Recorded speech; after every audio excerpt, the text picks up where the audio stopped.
Cumprimentamos a todos nossos queridos amados irmãos em Cristo Jesus com a paz do Senhor. Com muita alegria, nós já iniciamos uma nova aula, nossa segunda parte, nossa aula que está sendo disponibilizado para todos os nossos queridos e amados irmãos.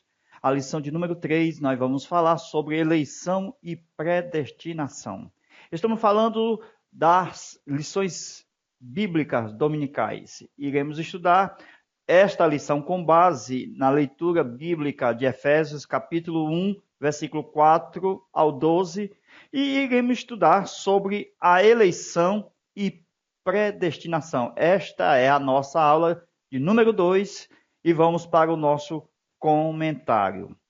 Queridos amados irmãos, o consolo da igreja. Deus vos elegeu desde o princípio para salvação, segundo a santificação do Espírito. Ele nos elegeu pela fé na verdade. A eleição, ela envolve, primeiro, o conhecimento das nossas vocações e capacitação de cada pessoa individualmente. Então, a eleição, ela envolve predestinação, isto é, uma pré-indicação do futuro de cada pessoa, que envolve o chamado daqueles que creem e aceitam a fazer parte daquele propósito pré-estabelecido. A eleição, ela envolve justificação, ela envolve posicionamento segundo a sua escolha e decisão, em prol daquilo que Deus pensou para elas. Por fim, a eleição requer a glorificação, que é o ponto final da eleição. Queridos, estamos estudando eleição e também predestinação. O que nós estamos dizendo é que a eleição é o ponto final, que está em Efésios, capítulo 1, versículo 3, Romanos, capítulo 8, versículo 29 a 30. O ponto final da eleição. O ponto final da eleição. Eleição, o ponto final da eleição. Começa com o conhecimento de Deus. Depois, o predestinado. O terceiro, o chamado. O quarto, justificado. Por fim, a glorificação. 5 palavras. Vejamos, isto é, a glorificação, ela finaliza o ato da decisão. Você decide e você finaliza pela glorificação o ato da sua decisão. Isto por meio da fé, que todos creem naquilo que Deus pensou em prol de todos eles. O que é santificação no Espírito? A santificação no Espírito, nós já entendemos que a santificação do Filho é o depósito de seu sangue como oferta diante do altar de Deus. Hebreus capítulo 10, versículo 12 ao 14. Mas a santificação do Espírito é o depósito da sua promessa. É exatamente o que ajuda nesse processo. Dizendo de novo, a santificação do Espírito é o depósito da sua promessa de que nos ajudaria nesse processo até a finalização da nossa eleição. Esse depósito é exatamente quando o Espírito de Deus habita no nosso espírito humano, fazendo com que o espírito humano tenha a morada do Espírito Santo. Isto ocasiona o novo nascimento. Quando nós lemos segunda carta de Paulo aos Tessalonicenses, capítulo 2, versículo 13, sempre dar graças a Deus, porque Deus vos elegeu desde o princípio para a santificação, segundo a santificação do Espírito, pela fé que tendes na verdade. Efésios 1 e 4, 1 Pedro 1 e 2. O que nós temos é que a salvação, ela requer um ato. Sim, de fé. na obra que Cristo fez e consumou. É a fé e as obras. Você entra com a fé e Cristo já fez a obra por você. É uma confirmação quando você tem fé naquilo que Deus já fez por você. Então veja, Raabe fez um ato simples. Ela recebeu e escondeu os espias na sua casa. E assim estava marcando a sua porta com um fio vermelho. Então, a samaritana, ela também deixou seu cântaro aos pés de Jesus. Ela deixou seu coração com Jesus. Para Levi, ele seguiu ao Senhor Jesus. Para Zaqueu, ele abriu a porta de sua casa e teve à sua disposição em devolver aquilo que porventura havia defraudado. Isto é a confirmação da nossa eleição. É um ato que se escreve no livro da vida do Cordeiro, Malaquias 3:16. A confirmação da eleição garante a frase: somos salvos. Glória a Deus. Mais uma vez, a confirmação da eleição garante a frase: somos salvos. Mas é necessário a exposição da verdade, da doutrina, do evangelho, de Cristo, o verdadeiro cálcio para os nossos ossos espirituais.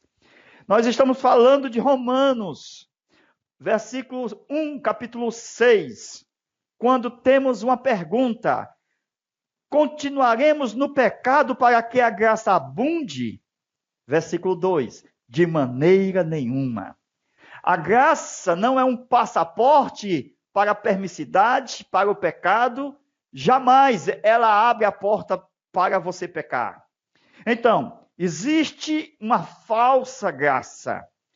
Existe uma pregação que prega que não importa o quanto você peca, você será aceito. Isto não é evangelho, isto não é eleição, isto não é predestinação. A graça falsa, ela sempre vai dizer: Deus me livra sempre quando eu peco. Mas Paulo diz: permaneceremos no pecado para que a graça fique abundante? De maneira nenhuma. Glória a Deus. Então, existe a graça verdadeira.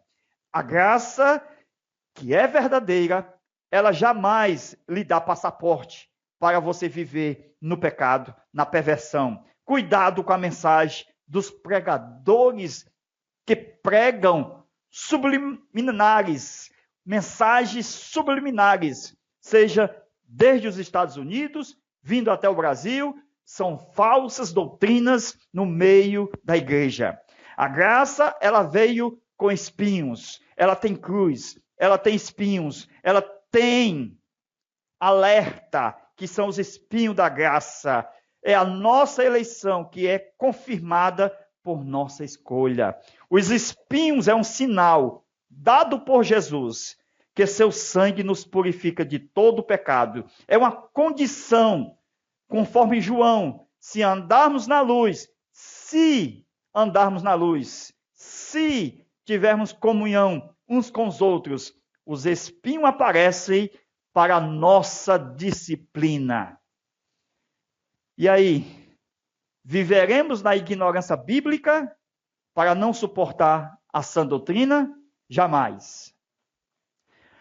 A graça, ela tem exigência. Qual é a sua exigência? Primeiro, para a igreja da graça, do primeiro amor, ela tem exigência dizendo: não deixe o primeiro amor. Mateus 24, versículo 12. A graça exige arrependimento. Pratica as primeiras obras. Apocalipse 2:5. Para a Igreja Apostólica da Graça, tem exigência. A graça não livra da prisão. Deus não é só Deus quando nos supre, Ele também é Deus quando nos prova. Glória a Deus. Apocalipse 3:10, Apocalipse 2:10. Para a igreja amiga do Estado, dos políticos, a graça tem exigência. Apocalipse 2:14. Tenho algumas coisas contra ti, porque tem aí os que seguem a doutrina de Balaão. Arrependa-te. Para a igreja, no meio da corrupção, a graça tem exigência. Apocalipse 2:20. Ela diz, tem alguns aí que seguem a Jezabel, que pratica fornicação. Arrependa-te. Para a igreja reformada, a graça tem exigência. Apocalipse 3:3. Arrependa-te.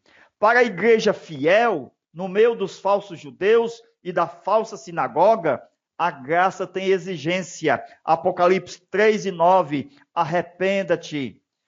A igreja da graça de hoje também tem exigência, porque vive na permissidade, na riqueza, na soberba, os mensageiros ricos, Apocalipse 3:15-17, a exigência da graça, arrependa-te.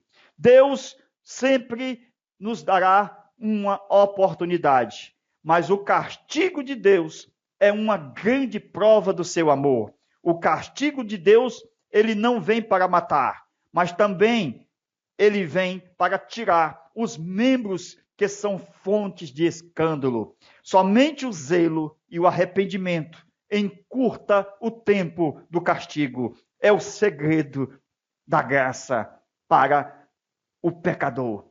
Arrependa-te e volte para Deus. Apocalipse 3:19. Glória a Deus.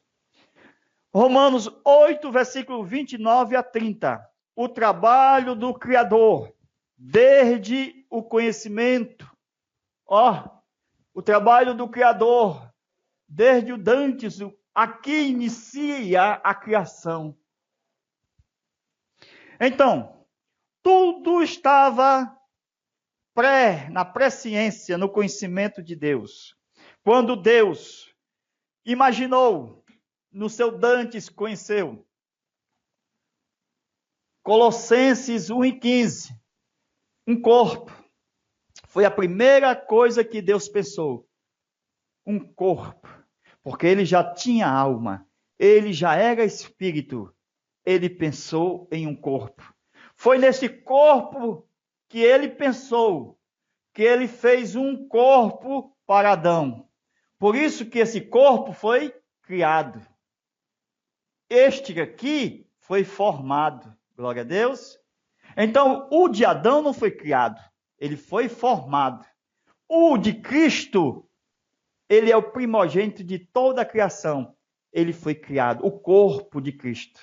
E não a alma preexistente. E não o verbo. Estou falando da revelação do corpo. Colossenses 1:15. Ele é a imagem do Deus invisível. Então, o corpo revelou a invisibilidade de Deus. Glória a Deus. Então Deus passou a ser visto, ser apalpado, ser ouvido. Então é o corpo que garante isto. E neste corpo aqui, foi feito dentro de um laboratório divino, vários experimentos de outros e muitos outros corpos. O meu, o seu, do papai, da mamãe, de tio, da vovó. Então, todos os outros corpos estavam sendo no conhecimento de Deus antes que você viesse aqui, depois de Adão. Isso aqui é forte, viu, irmãos? Porque você veio aqui, de Adão, mas você também foi projetado. Você saiu do projeto do conhecimento de Deus. Deus lhe conheceu aqui antes de você vir a existir da sua mãe. Deus lhe conheceu. Deus já sabia que você, o homem, depois de Adão, nasceria. Fragilidade, doença, morte, tudo isso, imperfeições humanas. Mas a sabedoria divina, que é do Pai, que estava no Pai, disse: deixa eles nascerem na terra. Porque quando esses aqui que são imperfeitos, que a morte vai o matar. Deixa eles nascer na terra. Até o Adão também, que foi formado, também morreu.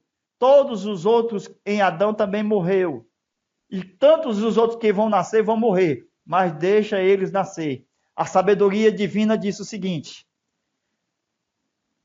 esta imagem aqui, perfeita, faço ela nascer na terra. E quando essa imagem passar pelo Calvário, ressurreição dos mortos, ascensão e glorificação, eu faço com que aqueles que são imperfeitos sejam perfeitos igual à imagem. Isto foi a sabedoria. Porque no projeto houve muitos experimentos até que chegasse a imagem perfeita. E nesses experimentos, Deus poderia muito bem ter nos destruído. Mas a sabedoria diz: não destrua não. Eu tenho um plano. Eu encarno, a sabedoria é Cristo. E por meio da minha morte, eu levo-os todos a mim. E assim eles serão perfeitos como sou. Assim como ele é, nós o veremos. Glória seja dada a Jesus. Então, a sabedoria no meio dos imperfeitos. A sabedoria que teve um corpo perfeito, um modelo de perfeição. O primogênito, o corpo físico, varão perfeito. E hoje Deus colocou na terra 5 ministérios. Desde o apóstolo, passando pelo profeta, evangelista, pastor e doutor, que é o mestre. Vindo para o aperfeiçoamento da igreja, aperfeiçoamento dos santos.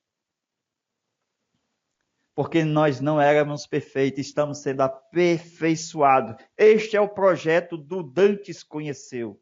Então Deus não faria uma destinação para todos, jamais. Isto é uma incoerência da sabedoria, destinar todos. Ou seja, uns negativamente, outros positivamente. Sem primeiro conhecer. Deus primeiro conheceu. Primeiro conheceu. Deus não pode predestinar sem primeiro conhecer. É bíblico isso aqui, Primeiro, conheceu. Segundo, predestinou. Terceiro, chamou. Quarto, justificou. Quinto, glorificou. Tudo isto depende do conhecimento de Deus. E não há predestinação incondicional. A doutrina que prega a predestinação absoluta, aquela que bate o martelo, que não depende de condição, ela é antibíblica. Quando nós estudamos a predestinação, ela requer uma decisão, fé, crer. E isto mostra que ela é incondicional, por causa da nossa decisão. Se não houvesse decisão do homem a Cristo, então seria incondicional. Mas como Jesus morreu na cruz, como ela é incondicional? Se ela fosse incondicional, eliminaria todo o processo da cruz. Jesus teria morrido em vão. Então seria uma coisa já pré-estabelecido, sem precisar de Jesus morrer. Então a morte de Jesus na cruz não teria sentido. Por isso que requer uma decisão, uma condição. A predestinação, ela é condicional aos que creem em Cristo Jesus. Então, quando nós falamos de eleitos e destinados, nós estamos falando da parte final da eleição. É esta que destina, e não da um pré-requisito. Então, se não há uma decisão, então não há eleição automática. Amém? Ela estaciona no pré. Com isso, eu, igual a Adão, eu sou predestinado quando eu sou colocado no Éden. Mas eu preciso decidir comer da árvore da vida para ser destinado. A minha eleição está depois da árvore da vida.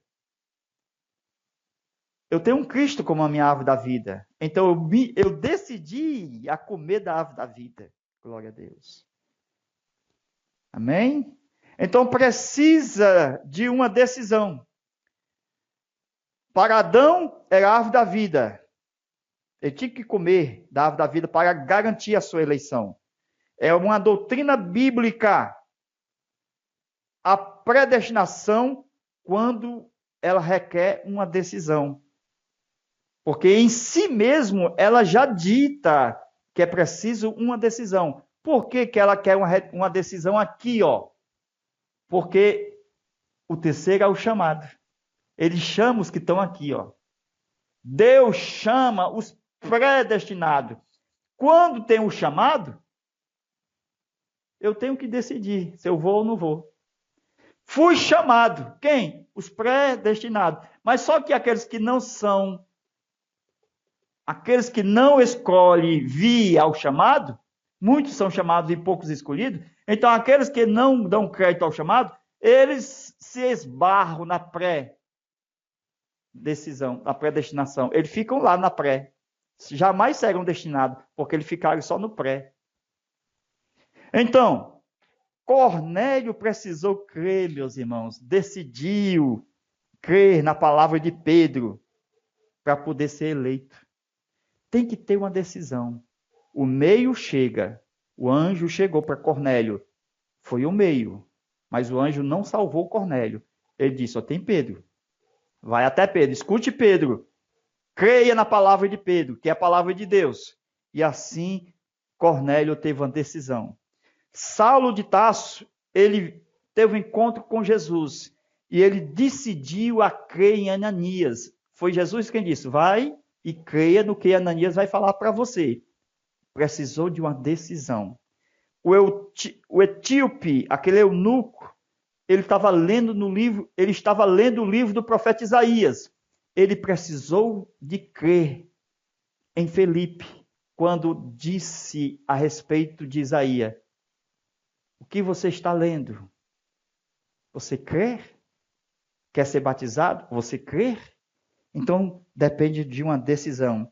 A decisão, ela leva a uma destinação definitiva, glorificação. A decisão aqui, ela nos leva a uma glorificação. Ó, chamado, justificado e glorificação. Ela nos leva para cá. Glória a Deus. Mas aquelas pessoas têm a oportunidade de crer ou não crer. Vem um meio, vem uma decisão, mas precisa crer ou não crer naquele meio que Deus lhe deu.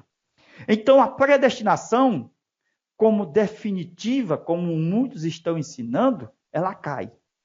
Não existe uma predestinação definitiva. Eu pegar a predestinação aqui, ó, e tirar o resto da Bíblia. Não existe a definição só na predestinação.